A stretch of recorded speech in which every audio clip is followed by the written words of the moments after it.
राहुल और जय, आज मैं इतना खुश हूँ कि मेरे पास शब्द नहीं है बताने के लिए। अरे भाई 6 साल के बाद अपने दोनों बेटों को एक साथ देखने का एक बाप को जो खुशी होती है ना, तुम उसका अंदाजा भी नहीं लगा सकते। बाबूजी, राहुल, जय, जल्दी आइए, खाना तैयार है। आप लोग भी प्लीज आइए। आओ बेटा, जल्दी आओ, खाना तैयार है। हाँ भाई मेरे मिक्की माउस। क्या खाएंगे गुड़िया? मिक्की बेटा आप क्यों? ये हलवा लीजिए ना, नीता ने खास आपके लिए ही तो बनाया है, लीजिए। अरे वाह। तो बेटा मिक्की, भूख लगी है ना? वाह क्या स्वादिष्ट हलवा है, मजा आ गया। बाबूजी, आज शिल्पा ने खाने में बहुत ज्यादा प्यार डाला है, इसीलिए खाना इतना टेस्टी लग रहा है सबको।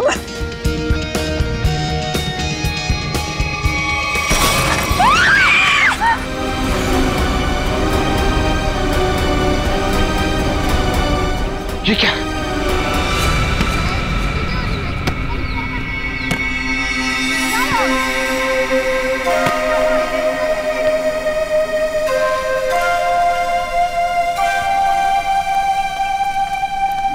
अरे प्रकाश अंकल, आप यहाँ?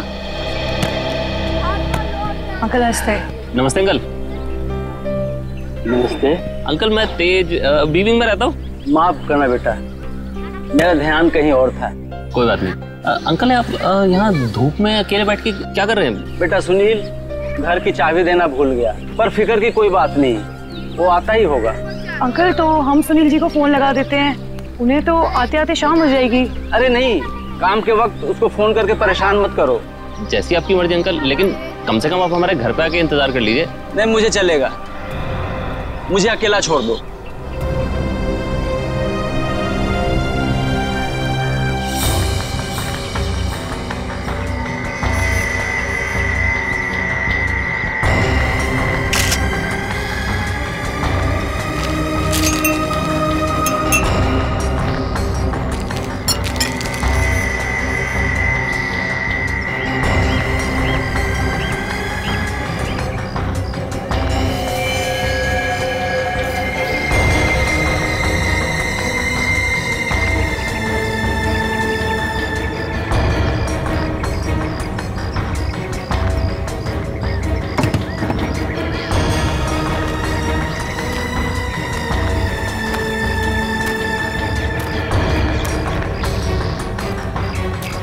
एक बात बताइए जी, आप सब लोग यहाँ पर खाना खाने बैठे थे है ना, तभी ये हाथ खाने में गिरा? जी सर। ऐसा डरावना हाथ तो हमने पहले कभी देखा ही नहीं, और सर हम तो एकदम से डर गए थे।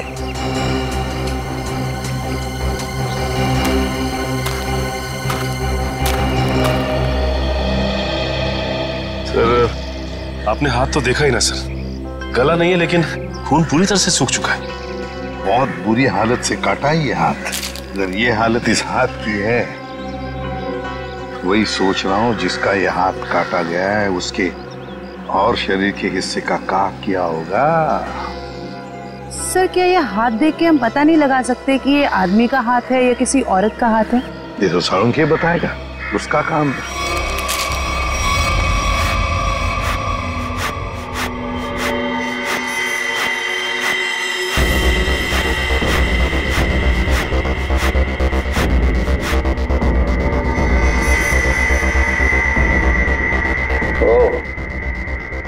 मुजरिमों के हौसले भी दिन ब दिन बुलंद होते जा रहे हैं। ओए, अकेले में क्या बातें कर रहा है? मुझसे बात कर, क्या पता चला, बताओ जल्दी। बस जिस किसी का भी हाथ है उसका डीएनए मरने वाले की कहानी पुकार पुकार कर बता रहा है। ऐसी क्या कहानी बता रहा है सर? सचिन, जिस किसी का ये हाथ है उसकी उम्र 40 से 45 साल की है, और बॉस इसके साथ जो कुछ हुआ है उसे सोच करके भी रोंगटे खड़े हो जाते हैं। रोंगटे खड़े हो जाते? क्यों सालूंके साहब? इसके हाथ में से खून का एक एक कतरा निचोड़ निचोड़ के निकाला गया है। क्या कह रहे हैं सर आप? इतना कुछ किया गया इस बेचारे के साथ इसे मारने से पहले? हाँ, और ये सुइयां, ये तारे, ये सब इस हाथ के प्रेशर को, वॉल्यूम को और डेंसिटी को बता रहे हैं। लेकिन सर जब आदमी मर चुका है और उसके हाथ में खून ही नहीं तो प्रेशर कैसा? एक डेड बॉडी का भी एक निश्चित वॉल्यूम, निश्चित प्रेशर और निश्चित डेंसिटी होती है, लेकिन इसके मुर्दा शरीर का वो डेंसिटी, वो वॉल्यूम और वो प्रेशर तीनों कम है। और ये हाथ देखो बॉस, इस हाथ को देखने से लगता है कि किसी ने बहुत ही क्लिनिकली, सर्जिकली इस हाथ को काटा है।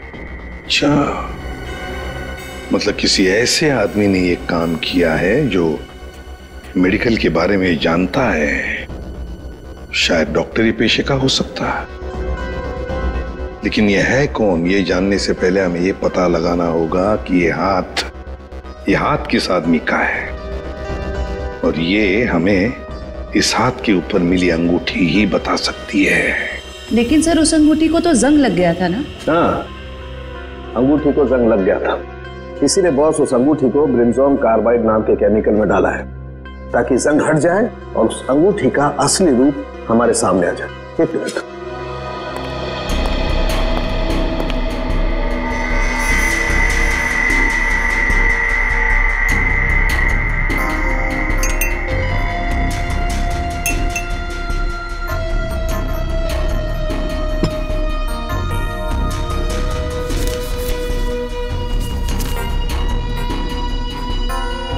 ये देखो बॉस, ये अंगूठी एकदम साफ।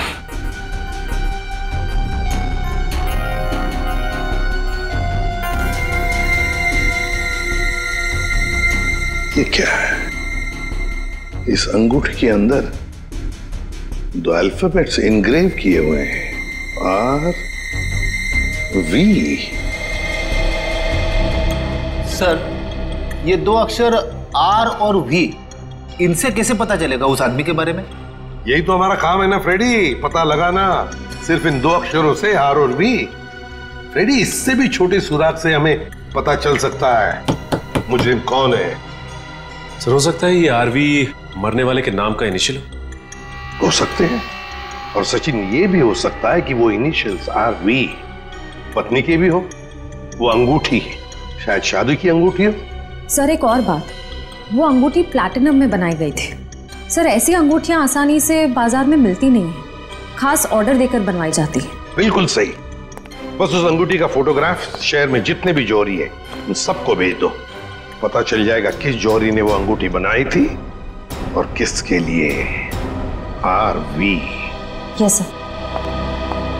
सर, एक बात समझ में नहीं आ रही कि अगर ये खूनी आरवी को मारना ही चाहता था तो आसान मौत भी तो दे सकता था, ये काटने की क्या जरूरत? सचिन, मरने वाले की पहचान छुपाना चाहता था, वो पहचान छुपाना चाहता था। सर आपसे मिलने कुछ लोग आए हैं और वो कह रहे हैं कि अर्जेंट है। बुलाओ। आइए।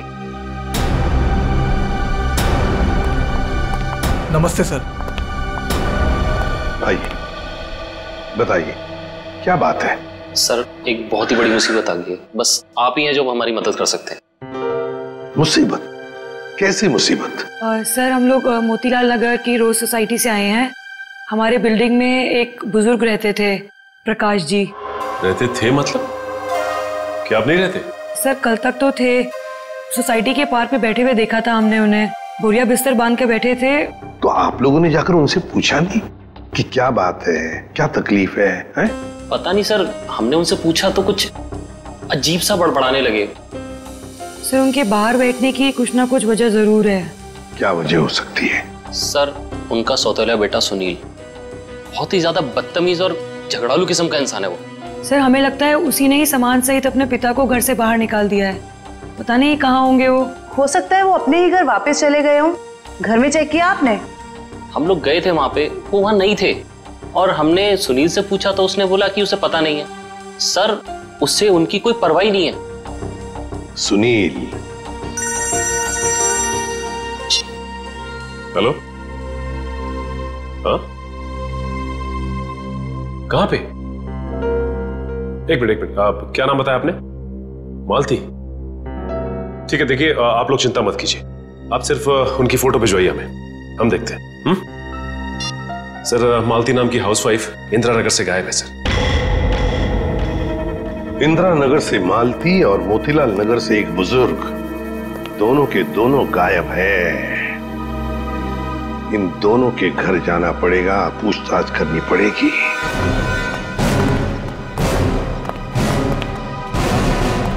सर, हमने मिस्टर सुनील का घर अच्छे से चेक किया। प्रकाश जी नहीं है वहाँ पे, और ना ही कोई ऐसा सुराग मिला है जिससे प्रकाश जी के बारे में कुछ पता चल सके।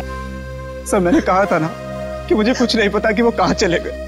प्रकाश जी तुम्हारे सौतेले पिता थे, तुम्हारे उनके साथ अक्सर झगड़े हुआ करते थे, है ना? क्यों? सर, झगड़े होते थे, पर किस घर में झगड़े नहीं होते। इसमें सौतेली वाली बात कहाँ से आ गई सर? सगे बाप बेटों में भी तो झगड़ा होता है ना। मैंने उन्हें हमेशा सगे से ज्यादा समझा। अगर इतना प्यार था तो फिर उन्हें बाहर क्यों छोड़ दिया? सर, उन पे घर की डुप्लीकेट चाबी थी, चाहते तो घर में बैठ सकते थे। सर, मुझे तो लगता है कि इन दोनों ने मजबूर किया होगा उन्हें घर छोड़ने के लिए। आप क्या कह रहे हैं सर? हम ऐसा क्यों करेंगे? सर, आपको क्या लगता है मैं अपने पापा के साथ कुछ गलत करूंगा? सर, मेरे पापा को ढूंढ के ला दीजिए। हाँ, प्रकाश जी को तो हम ढूंढ कर निकालेंगे। वो तो हमारा फर्ज है। लेकिन एक बात याद रखना, अगर पता चला तुम लोगों ने अपने पिताजी के साथ कोई गैर बर्ताव किया है तो अच्छा नहीं होगा, समझे?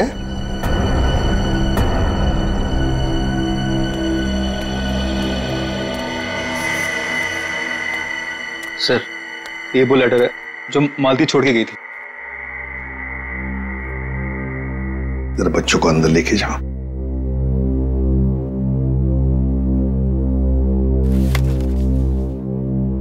मैं मालती अपने पूरे होश में बिना किसी दबाव के ये खत लिख रही हूं। मैं अपनी रोजमर्रा की आम जिंदगी से इस घर गृहस्थी से तंग आ गई हूं और अपनी मर्जी से छोड़ के जा रही हूं। मुझे माफ कर देना विनय, माफ कर देना राहुल। कुछ दिन आप सबको बहुत तकलीफ होगी मेरे बिना, मगर फिर आदत पड़ जाएगी। मेरे वापस आने की उम्मीद मत रखना, हमारा साथ यहीं तक ही था। मालती। सर, ऐसे कैसे कोई पत्नी अपने बसे बसाए घर को छोड़ के जा सकती है? वही तो। वो मैं कल बच्चे को स्कूल छोड़ने गई थी ना, तो वो मुझे वहां मिली थी, तो मुझे उसका बर्ताव कुछ अजीब सा लगा। कुछ अजीब सा लगा मतलब? कैसा लगा आपको? मतलब वो बच्चे के सामने रो रही थी। सर, हमेशा अपना और पापा का ख्याल रखना। आप कहीं जा रहे हो क्या? मैं भी चलूंगा आपके साथ। नहीं बेटा, मैं कहीं नहीं जा रही। और रोते रोते उसने बच्चे को वैन में बैठाया और वो सब्जी लाने के लिए चली गई, और जाते जाते उसने अपना मोबाइल फोन भी तोड़ दिया। ये तो बड़ी अजीब बात है। कैसे गई वो वहां से? वो ऑटो से गई सर। और कहाँ गई कुछ पता चला? मेरा मतलब है क्या सुना आपने? नहीं, मैं सुन नहीं पाई सर। चलो ठीक है, thank you very much. Sachin, Motilal Nagar और इंदिरा नगर के जितने भी रिक्शा वाले हैं उन सबको प्रकाश जी और मालती के फोटोग्राफ्स दिखाओ। एक्सक्यूज मी, भाई साहब, इस आदमी को आपने यहाँ कहीं देखा क्या? नहीं सर, इनको कभी नहीं देखा। अरे अब ध्यान से देख के बताइए, हो सकता है कभी आपकी टैक्सी में बैठे हो। टैक्सी में तो दिन भर में बहुत लोग बैठते हैं साहब, हर किसी का चेहरा याद रखना मुश्किल रहता है। शुक्रिया।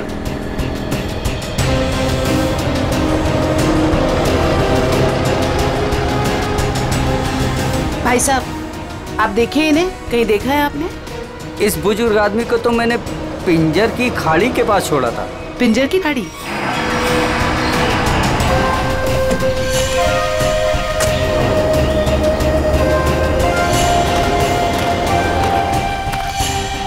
साहब, ये औरत कल पक्का मेरे साथ मेरे ही ऑटो में गई थी। अरे मैडम, यहाँ इस सुनसान जगह पे कहाँ रुकवा दिया ऑटो? आगे सारा जंगल ही जंगल है। और साहब एक और बात बताऊं, वो औरत ना मुझे बड़ी अजीब सी लग रही थी साहब। पूरे रास्ते रोती हुई गई और मोटी डोंगरी की गुफा के पास इसने मेरी ऑटो रुकवाई और उतर के चली गई। मैंने कहा भी कि मैडम अपने बाकी के पैसे तो लेते जाइए, लेकिन उसने पीछे मुड़कर देखा ही नहीं, बस जंगलों की तरफ बढ़ती चली गई साहब। जी सर। अरे जयवंती, जरा देखो देखो जरा ये टैब में, मोटी डूंगी की गुफा और पिंजर की खाड़ी। सर, ये दोनों इलाके तो कुलवाड़ी के जंगलों के आसपास हैं। काफी सुनसान इलाका लग रहा है सर। हाँ, इस इलाके में 20 किलोमीटर तो जंगल ही जंगल है, लेकिन ये दोनों ऐसे घने जंगल में उतरे क्यों?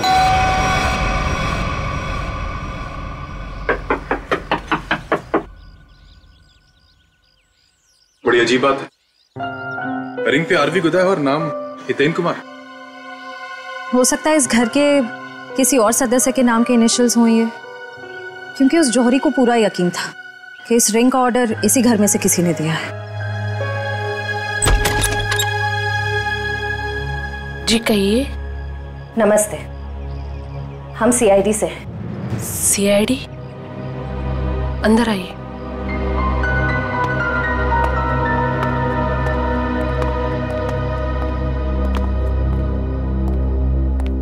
जी हितेन ठीक तो है ना? कहाँ है वो? आप उन्हें साथ नहीं लेके आए?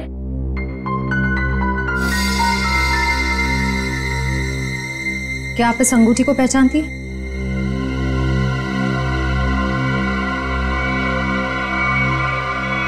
संभालिए अपने आप को।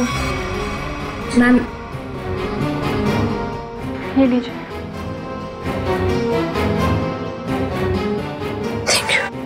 क्या आप बता सकती हैं कि इस अंगूठी पर जो आरवी इनिशियल्स बने हुए हैं, इनका क्या मतलब है? अपने माता पिता के नाम पे गुंदवाया था इन्होंने। ससुर जी का नाम राकेश था और सासू माँ का नाम विनीता। मुझे लग रहा था कि जरूर कुछ ना कुछ बुरा हो रहा है। हितेन कभी मुझे बिना बताए घर से गायब नहीं हुए। क्या आप मुझे उन्हें मिलवा सकते हैं प्लीज?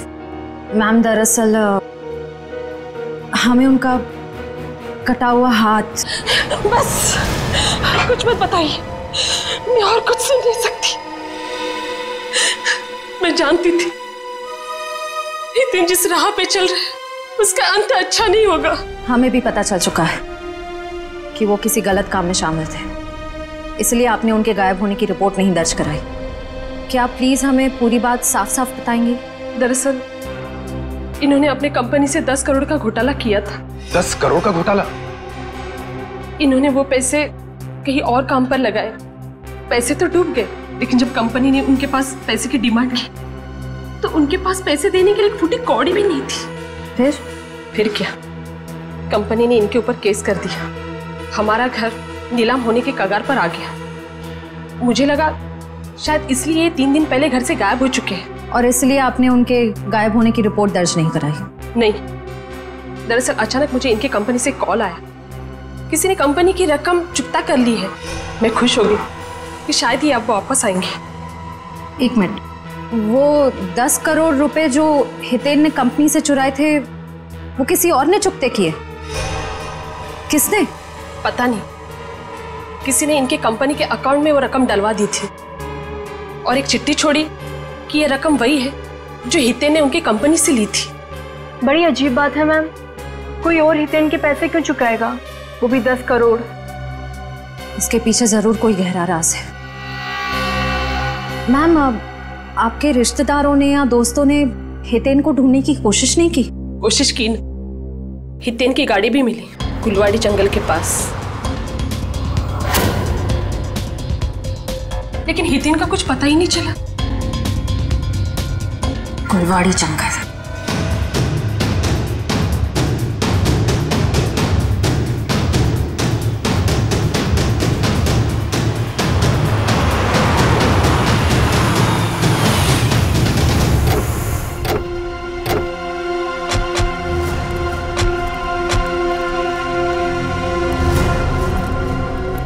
सर, ये जंगल तो काफी डरावना है। प्रकाश जी और मालती यहाँ क्या करने आए होंगे? हो सकता है उन्हें झांसा दे के लाया गया हो या जबरदस्ती यहाँ ले आया गया हो।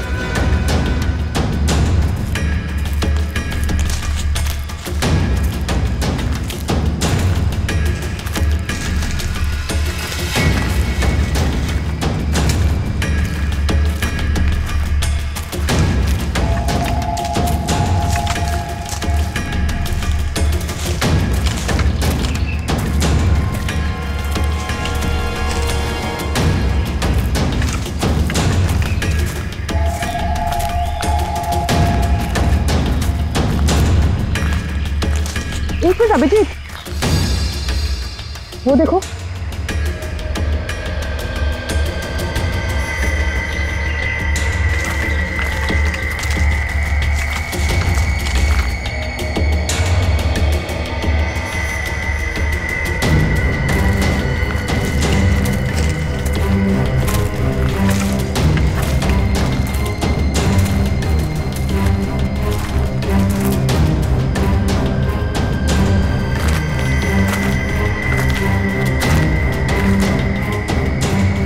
इतने सारे कपड़े, ये जूते, ओह माय गॉड, खून देखा? ओह नो,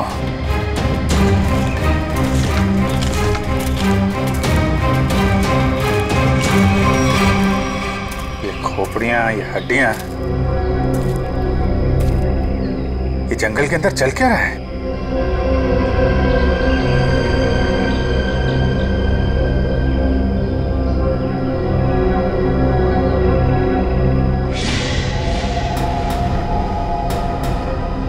कौन है? कौन है वहां?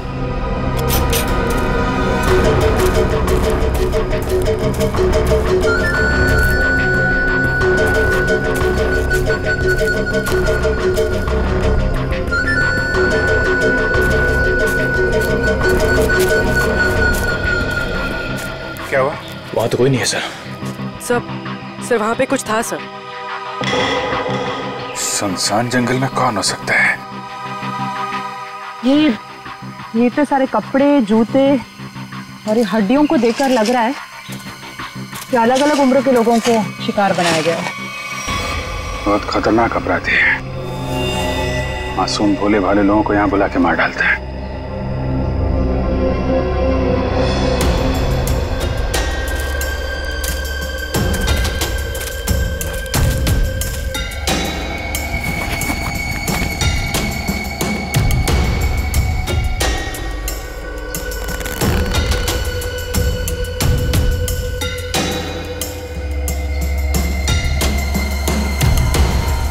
प्रकाश जी का बैग है ये अपने बीवी बच्चों की फोटो लेके यहाँ पे क्यों आए थे?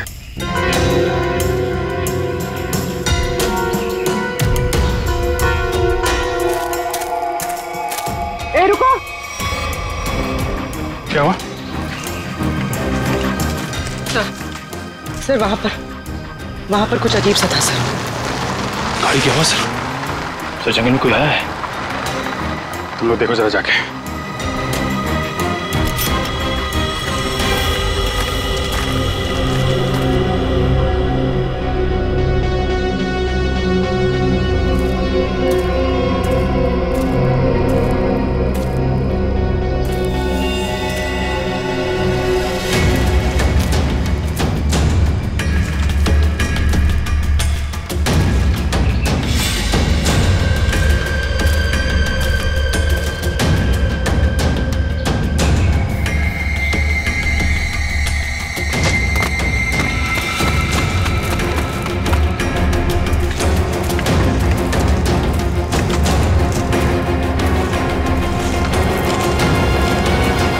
हितेन का कटा हुआ हाथ और उसकी गाड़ी मिलती है गुलवाड़ी जंगल के आसपास। समझ में नहीं आ रहा, पता नहीं क्यों सचिन, मुझे ऐसे लग रहा है कि हितेन का केस, मालती का केस और प्रकाश जी का केस, इन तीनों केसेस का आपस में कोई ना कोई संबंध है, कोई ना कोई संबंध है। सर प्रकाश जी और मालती के बारे में कुछ और पता चला है। क्या? सर ठीक हितेन की तरह ही प्रकाश जी और मालती दोनों कर्जे में थे। प्रकाश जी के बेटे को 5 लाख रुपए देने थे और मालती जी का घर गिरवी रखा था। सर दोनों के गायब होते ही इन दोनों का कर्जा किसी ने चुका दिया। हितेन भी कर्जे में था, मालती भी कर्जे में थी, प्रकाश जी भी कर्जे में थे। तीनों के तीनों गायब होते, तीनों के तीनों आखिरी बार दिखाई पड़ते हैं गुलवाड़ी जंगल के आसपास। काम करते हैं उस लाइन पर, गुलवाड़ी जंगल के लाइन पर जितने भी ऑटो रिक्शा वाले और टैक्सी वाले धंधा करते हैं, सबको यहां लेकर आते हैं। सब हम लोगों को क्यों बुलाया? इसलिए बुलाया है कि हमें तुम लोगों की मदद चाहिए। हम क्या मदद कर सकते हैं साहब आपकी? देखो, खैर गांव से गुलवाड़ी के जंगल के रास्ते पर तुम लोग अपनी अपनी गाड़ियां चलाते हो, है ना? साहब, टैक्सी तो पूरे शहर में घूमती है। हाँ, लेकिन सारी टैक्सियां गुलवाड़ी भी नहीं जाती। सिर्फ वही गुलवाड़ी जाती है जो खैर गांव से होकर जाती है।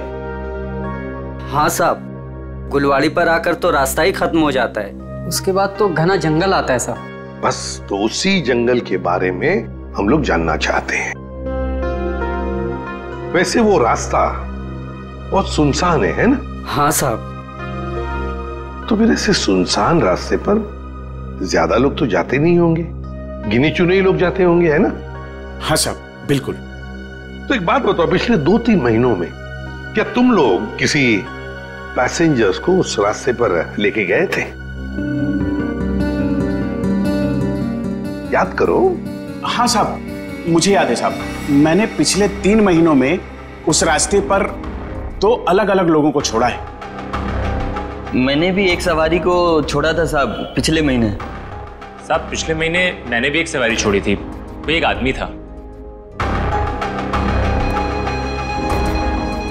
तो क्या उन लोगों के चेहरे याद आ रहे तुमको? साहब, चेहरा तो नहीं याद, पर उसकी बातें जरूर याद है। बहुत परेशान था वो, किसी से फोन पे कह रहा था कि मैं आ रहा हूँ, कुछ परेशानी तो नहीं होगी ना? साहब, मुझे याद आया, मालती जी के अलावा मैंने एक लड़की को भी छोड़ा था और वो लड़की पूरे रास्ते रोती रही। साहब, मुझे तो लगता है कि वो लड़की घर छोड़कर भाग कर आई थी। हाँ साहब, और गुलवाड़ी के रास्ते पर उतर गई वो। मैंने अपने सवारी से बोला था यहाँ पर ऑटो और टैक्सी नहीं मिलेगा साहब, पर उसने कोई जवाब ही नहीं दिया। सर, ये तो बिल्कुल प्रकाश और मालती के केसेस जैसा है। हाँ श्रेया, ये तीनों के तीनों केसेस एक जैसे ही हैं और जरूर और भी ऐसे केसेस होंगे। लेकिन हितेन, प्रकाश और मालती, इन तीनों के जिसने भी कर्जा चुकाया है उसी ने इन तीनों को गायब भी किया है। समझ में नहीं आ रहा है ये सब करने के पीछे ये खोने का मकसद क्या है? मकसद तो पता नहीं अभिजीत, लेकिन इतना जरूर कह सकती हूँ कि ये एक हॉट ब्लडेड मर्डर है। सोचा समझा किया गया अपराध जो किसी पढ़े लिखे आदमी ने किया है। पढ़े लिखे आदमी? ये देखो, इस खोपड़ी को किसी केमिकल में डुबो कर रखा गया था। केमिकल में? क्या जंगल में कोई लैब खोल के रखी है क्या उसने? हो सकता है। एक मिनट।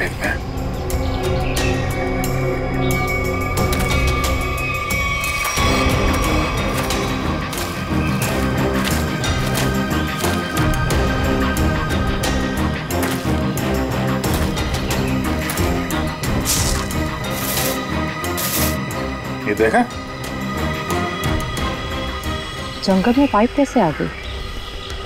लेकिन नक्शा में तो कोई पाइप वगैरह नहीं थी। वही तो, कहीं ये पाइप भी उन अपराधियों ने तो नहीं लगाई है? काटो जरा सा। निखिल, गाड़ी की आवाज उसी वक्त आई जब हम जंगल में थे। ये कोई संयोग नहीं है। मतलब मुजरिम को भनक लग गई थी हमारे जंगल में आने की। भले ही भनक लग गई हो, लेकिन हमारे हाथों से बचेंगे नहीं हमको।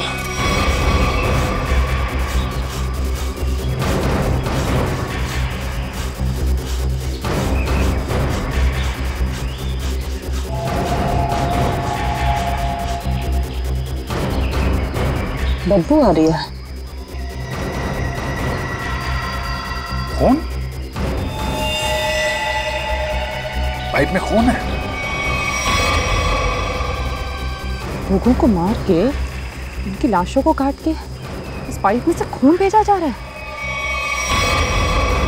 किसी एक आदमी का काम नहीं है, ये पूरा का पूरा गिरोह है। ये पाइप हमें उन तक पहुंचाएगा। सर, मैंने मिसिंग पर्संस ब्यूरो से पता लगा।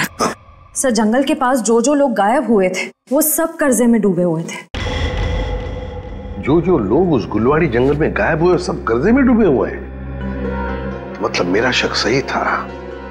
ये कोई संयोग नहीं, सोच समझ के बनाया हुआ प्लान है ये, कर्जे में डूबे लोगों को निशाना बनाने का। सर लगता है ये कोई सीरियल किलर है जो कर्जे में डूबे लोगों को ही अपना शिकार बना रहा है। सर सचिन, हो तो हम पता लगा ही लेंगे। ये प्रकाश, हितेन और मालती, इन तीनों के फोन रिकॉर्ड चेक किए? Yes sir. क्या पता चला? सर इन तीनों के फोन रिकॉर्ड्स में 3 नंबर ऐसे हैं जो कॉमन हैं। किस किस के फोन नंबर्स है वो? सर 2 नंबर तो बंद आ रहे हैं और तीसरा नंबर किसका है इसका पता नहीं चला है। लेकिन सर इस तीसरे नंबर से किसी जया को फोन किया गया है परसों। तीसरे नंबर से जया को फोन किया गया है? तो फिर लगता है जया की जान को खतरा है। जया की जान को खतरा है। श्रेया, इस जया को फोन करो, पूछो उससे क्या वो किसी कर्जे में डूबी है क्या।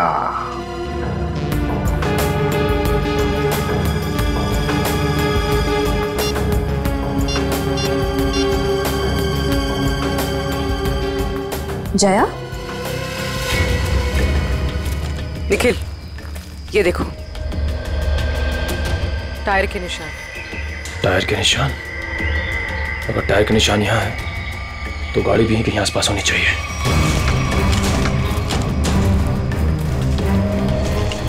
गाड़ी उस तरफ है, संभाल के।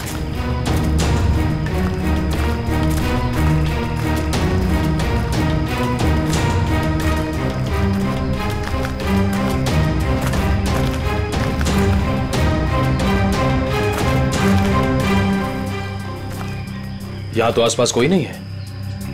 इंजन अभी भी गर्म है, मतलब जो कोई भी इस जीप में आया है यहीं आसपास है।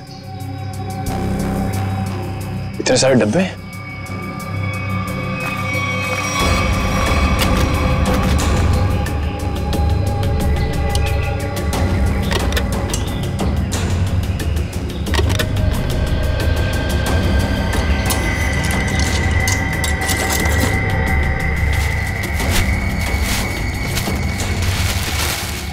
ये तो अस्पताल का सामान है। यहाँ इस जंगल के बीच क्या कर रहा है? वही तो।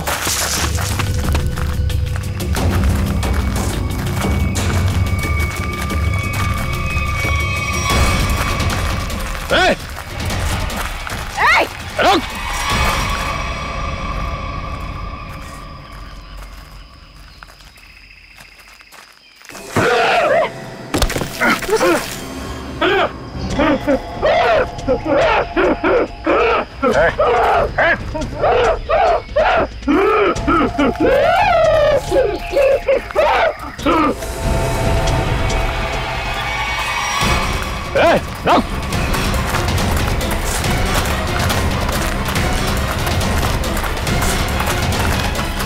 देखो क्या क्या है, क्या बात है? तो बोलो क्या बोलना चाहते हो? किसी ने तो को नहीं मारा। मैं इसकी दिमागी हालत देख के तो नहीं लगता ये। देखो ठीक है तुम जाओ यहाँ से अभी। चलो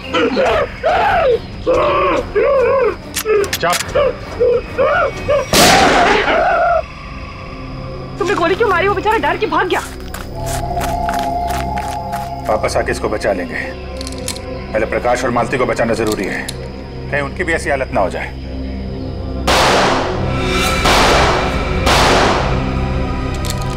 गोली की आवाज? कहीं निखिल पूरी मुसीबत में तो नहीं? लेकिन उन्हें ढूंढेंगे कैसे अभी?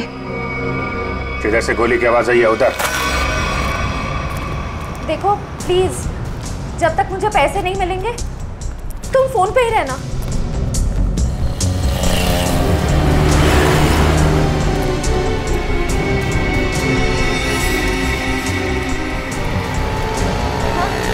मुझे दुकान दिख गई, मैं आ रही।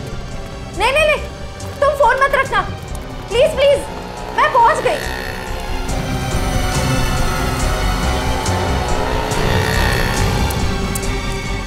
भाई साहब वो मिट्टी का तेल दो ना।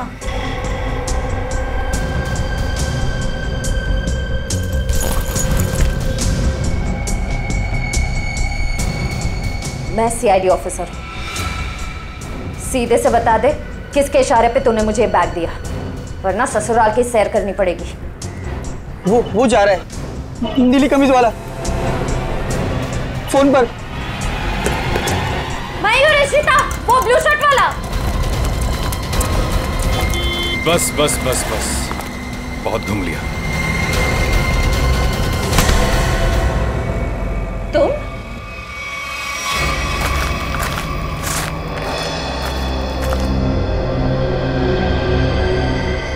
घसीटने का निशान।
रुक जाओ।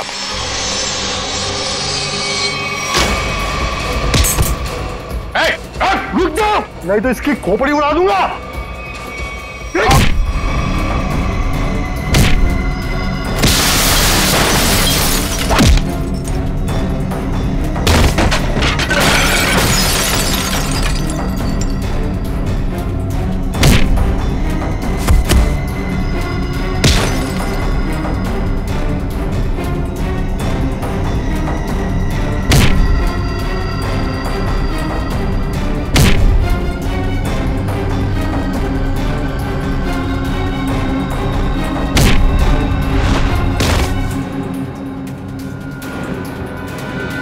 कि बस लगी तो नहीं?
पूर्वी, उसका नकाब उसका ये साथी उतारेगा। उतार उसका मास्क। सर, ये वो लेटर है जो मालती छोड़ के गई थी।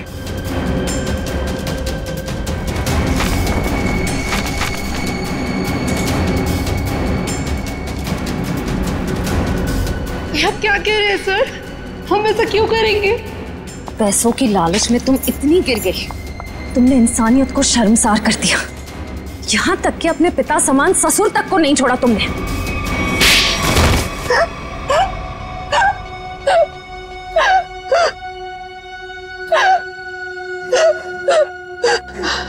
मैंने जो कुछ भी किया लोगों की मर्जी से किया और उन्हें उनके बलिदान का दाम भी दिया।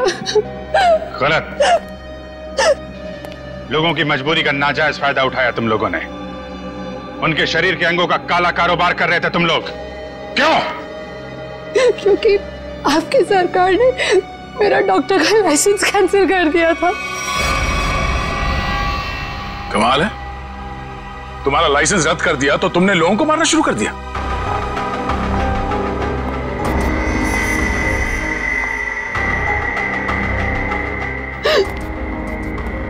तुम्हारे आड़े टेढ़े एक्सपेरिमेंट ने यह हाल कर दिया लोगों का। शर्म आनी चाहिए तुम दोनों को। इतना नीचे गिर गए कि अपने घर वालों को तक नहीं छोड़ा तुम लोगों ने। क्या करते सर, विदेशी ग्रुप से पैसा ले चुके थे हम, और जो अंग उन्हें चाहिए थे वो हमारे पास नहीं थे, इसलिए सोचा घर वाले ही सही। बड़े बड़े मुजरिम देखे हमने, मगर तुम लोगों जैसे घटिया सोच वाले लोग आज तक नहीं देखा। बीमार हो तुम लोग, इस समाज में रहने लायक नहीं हो। किस्मत अच्छी हुई तो जिंदगी भर जेल में सड़ोगे, वरना आसार तो यही है कि अदालत फांसी देगी तुम्हें। ले जाओ इन्हें। चल।